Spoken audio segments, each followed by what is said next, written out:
Hey, welcome back to Stock Talk with Erik Anthony. Happy Thursday. Today's February 10th. Market just closed right now, so just wanted to do a little market roundup.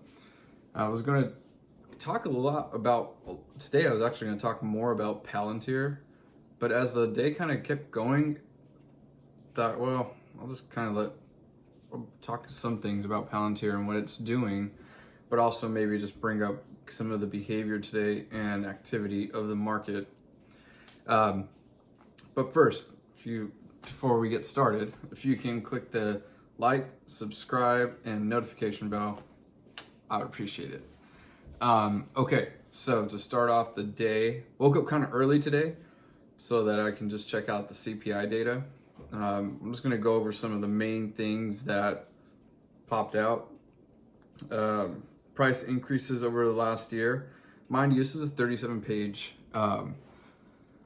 report. So just kind of remember I was telling you a couple days ago, just getting some benchmarks, just knowing what those numbers are like. Are some of the sectors, are they still going up, or are they starting to turn? If we notice that some of the sectors that are just keep going up and it's still going up, then we know that inflation is still here for quite some time. Okay, so used cars, price increases over the last year. Used cars is now up 40.5%. Gas is up 40%. Gas utilities are up 23.9%. Meats, fish, and eggs, 12%. New cars, 12%. Electricity, 10.7%. Now, just some overall CPI data. The total was 7.5%.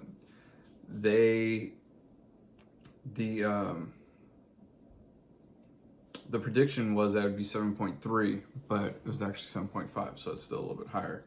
Not like 8 compared to 7.3, which would have just been catastrophic, but in my opinion. But CPI data with inflation still up, so that's all there is to it. Another thing you can do, especially like if you're a long-term investor and if you are trying to figure out how you're going to buy into some of your plays, and the CPI data can affect that. One thing that I do too is just pay attention around you, right? Because as I was saying, with some of these things and these price increases, such as food at home at 7.4%, food away from home up 6.4%, transportation up 5.6%, apparel up 5.3%, and shelter 4.4%. Shelter is big because, look around you. Is rent only going up 4%, or do you think this data, you're getting it a month from the month prior? So as you look around, is gas going up? Are the cost of your eggs going up? If the answers are yes to this, then you're still here. Inflation's still here. I was actually talking to my cousin the other day, and he was over at the dealership, and apparently a dealership is selling the body of the car, and then if you want the wheels, that's extra, and that's not a joke. So because they're also affected with the supply chain bottleneck stuff and all that. So yeah, in regard to CPI data, no bueno. But in regard to how the market responded to this, in the early part of the session, everything was green. And I don't know, for some reason I was like, that's really green for that kind of data to come out. But then there's a huge sell-off at the end of the trading session. So some days are going to be like that. Even during midday, you can kind of tell things are starting to turn. And I don't know if that's if the market just started catching up with the report, if some of these certain sectors are meaningful, a little more, well, I think so. I think they're more meaningful than others in regards to the report. So maybe did the market just figure out, okay, that's also no bueno for the interim, and inflation's here to last a little bit longer. The White House did say that they expect inflation to kind of fall down around 2022, at the end of 2022. Okay, as you can see here, just going through some of our favorite stocks and just favorite sectors. The genomics sector here, everything's down today. Personally, bought some bingo today, so that was kind of cool. Again, not financial advice, but like I was telling you yesterday, on red days, I always like to scoop up. You never know. Same thing goes with, let's check out Mount Fang. Mount Fang, also all down, pretty steady around 1 to 2%. And this could just be results of reaction to the CPI data, because yeah, it's not good. It's not like the end of the world, but it's not good. It's still going up. The trajectory is still going up. I think once we get that inflection point down, market will probably respond a little bit, probably much better. I do think that the 7.3 was already priced in, so this 0.2, I'm just glad it wasn't worse than that. But maybe it just wasn't priced in, and people are just starting to try to figure that out. And this will make it important for these small and mid caps to start to report in the next coming weeks on what their guidance is like, because it will matter, especially for like the next few quarters. Okay, so one of the things that jumped out to me today was the price action with the firm. Firm today was like as high as 83, and then it dropped to 56. It actually got halted twice, and I think the volume today was almost like 3 to 4 times its typical trading volume. Usually it's around 16 million. Today, when I last checked, it was in the 60s. That's a lot of transactions. What happened is the company had released its earning reports by accident. They tweeted it out, and then the stock just went shoo. But those were just like the highlights, not the entire report. Then a couple hours later, a firm, or maybe not a couple hours later, but within the next couple hours, a firm releases the data, and then everything just went down. It went down from like $83 to 56. And that's something it's kind of tough to watch, especially if you have some skin in the game. So wasn't planning on it, but when it got into the 50s, definitely scooped up some firm today. Let me know in the comments if anyone bought anything today, some of your trades, how today went for you. Getting back to AFRM, it was, as you can see here, all comparisons are made versus the same period in fiscal year 2021, unless otherwise stated. The gross merchandise volume, also known as GMV, for the second quarter of fiscal 2022 was $4.5 billion, an increase of 115%, excluding the impact from the completion of the initial rollout of AFRM's interest-bearing solution with Amazon in November. With Amazon in November, GMV doubled. Active merchants increased from 8,000 to 168,000, driven primarily by the adoption of Shop Pay installments by merchants on Shopify's platform.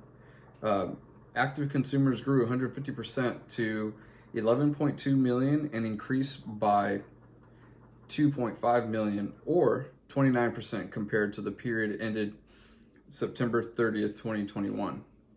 Transactions per active consumer increased 15% to 2.5 as of December 31st, 2021. Okay, so at around 2 o'clock today, that's when they'll have their conference call. So hope to hear some guidance, hope to hear a little bit more from the CEO, see what they anticipate coming up, and pretty excited to hear how their things are going with Amazon, because that's just one quarter. Imagine a whole year of transactions with Amazon. That should be pretty exciting. That was the good with AFRM's reportings today, but shares of AFRM's holdings were plunging in Thursday's afternoon trading after the buy now pay later company posted its latest earning results more than an hour earlier than scheduled, showing higher than expected volume, but a lower than anticipated revenue outlook. Like as I was saying earlier, they had someone showed something, it wasn't right, everything jumped to 83, dropped all the way back down, and then they actually have a miss for there's actually like a miss with their earnings. Okay, so here's some of the bad from their report today. The company reported a fiscal second quarter net loss of $159.7 million or 57 cents a share, compared with a loss of $26.6 million or 38 cents a share in the year prior quarter. AFRM posted an operating loss of $196.2 million, which we shouldn't be surprised about. They've been operating at a loss for a minute, whereas it has posted an operating loss of $26.8 million a year earlier. The metric includes an $82 million increase in stock-based compensation following the firm's January 2021 initial public offering, also known as IPO. It also reflects investments in product, hiring, and marketing per the company's release. And again, this is a perfect opportunity to figure out, am I a true long-term investment holder, or am I just playing this hoping that they just beat earnings? Because this is one of those things that I saw run up, and if earnings aren't there, straight down that elevator. So again, just something to keep in mind. I will be listening, like I said earlier, to that call, and I will bring that back for tomorrow. All right. Okay, so just wanted to shift a little bit from AFRM to my favorite company, Palantir. Just a little quick about Palantir Technologies. Palantir Technologies is a technology company that builds enterprise data platforms for use by organizations with complex and sensitive data environments. From building safer cars and planes to discovering new drugs and combating terrorism, Palantir helps customers across the public, private, and nonprofit sector transform the way they use their data. So yeah, why this is important to me is that data is obviously in every type of business.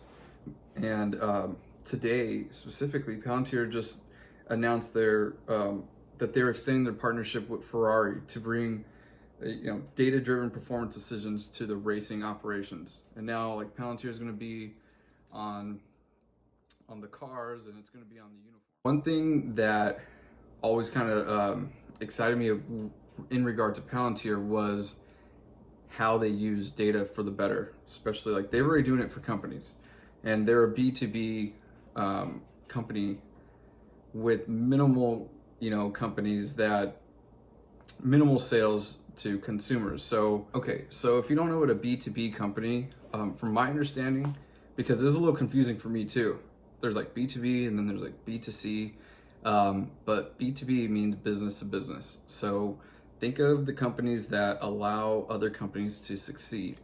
Think of, auto manufacturers that sell their cars. So their cars are that auto manufacturer's product, but their cars are consumed or consist of all types of little bolts and,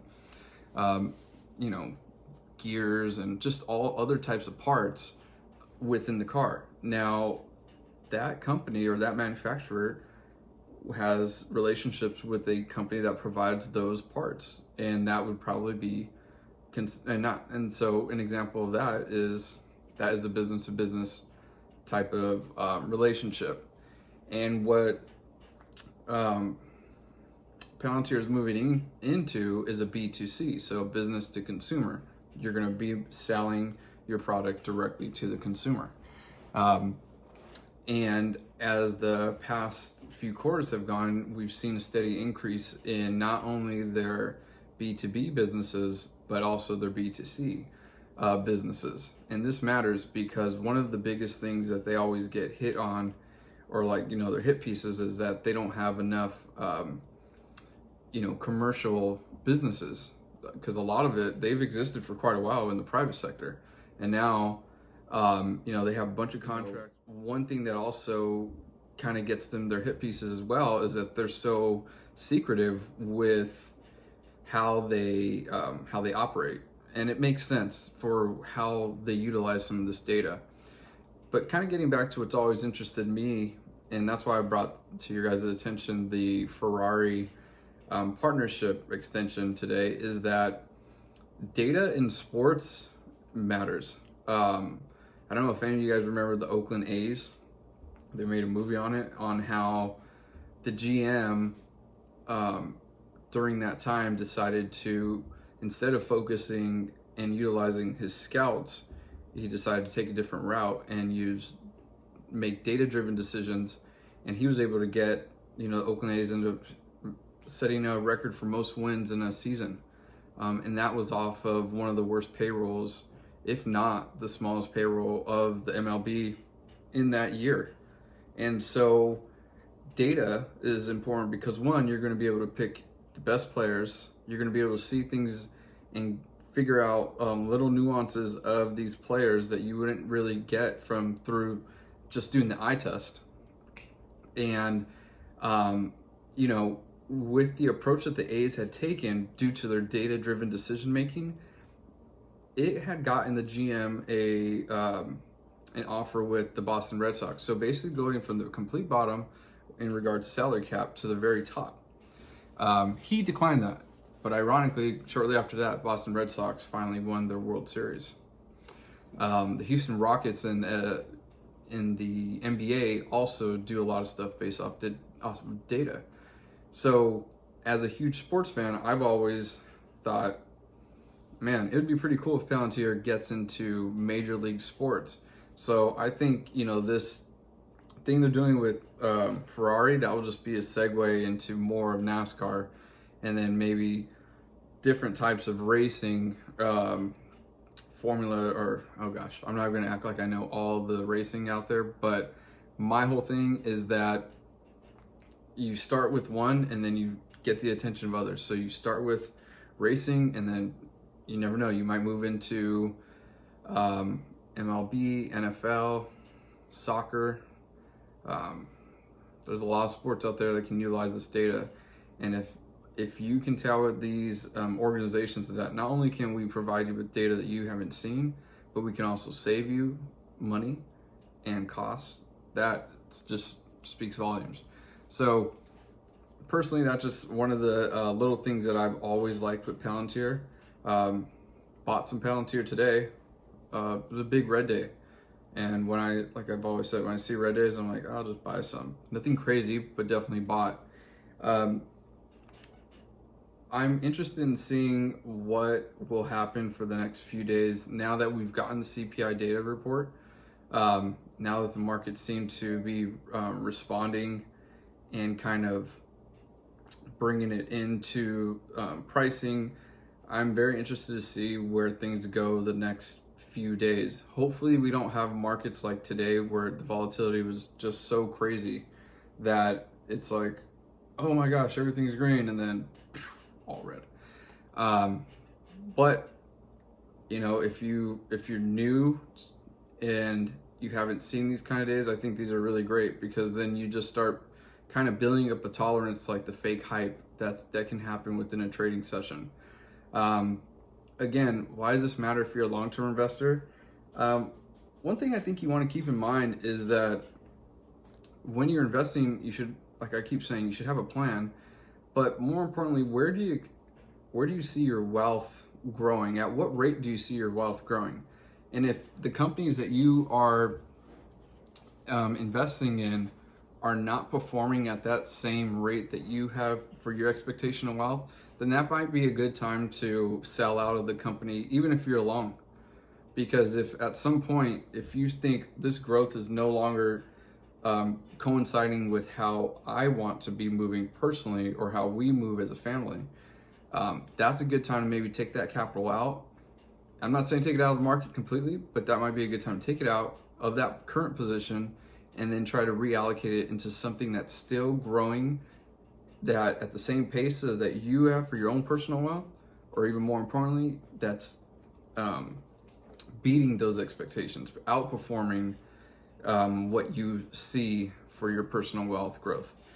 That's kind of the approach I like to take with regard to how I position myself in a lot of the plays, I have benchmarks in my head of how much equity I would like, and then once I move down from my equity, I keep in mind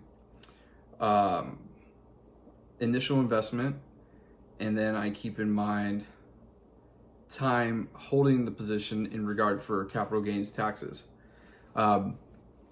So those are the three things that I keep in mind when trying to build a position, even as a long. Because again, I'm not really good at swing trading. I've done it a couple times. I don't understand options. Not that I don't understand, I just haven't, dabbled with it enough, because I just don't want to make those kind of mistakes. Because I feel like as a long-term investor, it's already very easy to make mistakes. And another thing that, so getting back to having an idea of what you're going to do with your position, when I've reached my goal on equity, how many shares I want, and I've reached the goal of, okay, I've passed a year of, then that's when I start to think, okay, what's my initial investment? Now that I have some green here in the gains area, would it be advantageous to just take all of it out? Or would it be advantageous to just keep the initial remove the initial investment and keep those shares in there? That's something that I think is kind of just something that has been beneficial to me with regard to when to exit a play. Even as a long-term investor. Of course, many people with long-term be like, then isn't the whole point never sign? Of course, but I personally think if you can create a large enough position as you hop in, and as long as you're doing it calculated, then you should have no problem with being able to, when the company does well and the company has surpassed your expectations, but then you get to that point where you feel like the growth isn't going to meet your growth, that might be a good time to, well, you can now take a lot of it out and still have skin in the game because of how you positioned yourself from the jump. Again, that's just my take on how I enter and how I would plan to exit some of my plays. There's only been a few times that I personally have exited a play completely. I did have a pretty large position. Large for me. I don't know, large for other people. I know there's some people that have crazy positions, but I did have a pretty large enough position in a company called ALPP that I knew that I would play it two ways. I would play it two ways. I knew I wanted to keep a certain amount at all times as the company continued to grow, and I knew that I was hopping in it before the NASDAQ uplist. So I was able to benefit off of being able to, one, make gains, two, capitalize on the NASDAQ uplist, that announcement. Not gonna lie, it was a wild ride. Went crazy. It was super high, and it was like in the 8s and 9s, and then it dropped all the way down to the 2s. And I think when they finally announced, it was around like the 580s. But by that time, I was pretty adamant on just adding and bringing my dollar cost down to the point that when they finally announced, I was able to sell a lot, and we still have a lot in the portfolio today. And it's just something now that I just rebuild over time, and like every few weeks now I just throw more into it because it's not that expensive. But that just right there is one example of how I enter and exit a play, and how I've done it, quote unquote, successfully with companies that I like for now, like with the short term, with that like NASDAQ uplist, right? And with companies that I still see tremendous growth later on. Maybe in the next video I might just touch on ALPP a little bit more. They're a holding company. They specialize in a lot of metals. They've just acquired RCA. They specialize in batteries now, And more importantly, they create drones, and they have contracts as well with the U.S. government. And now that the DJI, what do you call it? I think the little embargo they got going on there, it has kind of opened the door for American-made drone companies. So that's also something that has caught my attention with ALPP, but we could talk about them later. Again, just a little roundup on today. Things that should jump out to you as a long-term investor is that if you're still trying to create your position, pay attention to the market trends, because had you bought a firm today as you saw it going up, right? You could have bought it around 74, 75. It hit 73 or 83 just to see it fall down to like 56, 55. Or you could just wait, watch your entire session, and then decide to make a more educated and calculated approach on how you want to get some more shares for, again, only for the companies that you truly believe in and the companies that you have high conviction in, and companies that you thoroughly understand. So again, I will look out and listen to the conference call at 2 o'clock today for a firm, and then I'll kind of report back tomorrow on some of the highlights from that. Hopefully we'll probably discuss a little more about ALPP tomorrow, and I will also just talk about the overall sentiment of the week for the market, because tomorrow we'll be kind of tallying to see, okay, we had like 3 green days. Are we gonna end it with a couple red days, or are we gonna have like that buy-in in the Friday, like to lead into the end of Friday like we did last week? So I'll keep paying attention to that. Again, the roundup for today was just to see about market behavior, how fast it can change, how things can go up and down within minutes, and ultimately to notice how to incorporate the CPI data into our day-to-days, and how we can use some of what we see around us to help us make our calculated decisions with regard to position making in the market. Okay, well, like I told you yesterday, if I'm sitting here, that means little man's asleep. When he wakes up, I'm gonna take him, well, not I, we're gonna take him to the carousel, and there's like a train station in our little downtown area. So he's never been on a train, and so I'm pretty excited to see how he does with that. So tomorrow I'll let you guys know how he reacted. Hopefully the sounds aren't too crazy. He should be fine. We have headphones just in case, but I think he should be fine without the headphones. So I'm excited to see that. And then I just started bowling last week, so I might be going bowling tonight. You know, definitely hit a strike, so that was exciting. But okay, other than that, right now I'm about to just finish this coffee. It's definitely cold. Wait for that AFRM conference call, and I'll just be kind of looking out at some of our other stocks, such as Bingo and NDM, and tomorrow I'll also talk about a couple penny stocks that I think are pretty interesting. All right, well, like always, thank you so much for hanging out with Stock Talk with Erik Anthony, and I'll see you mañana.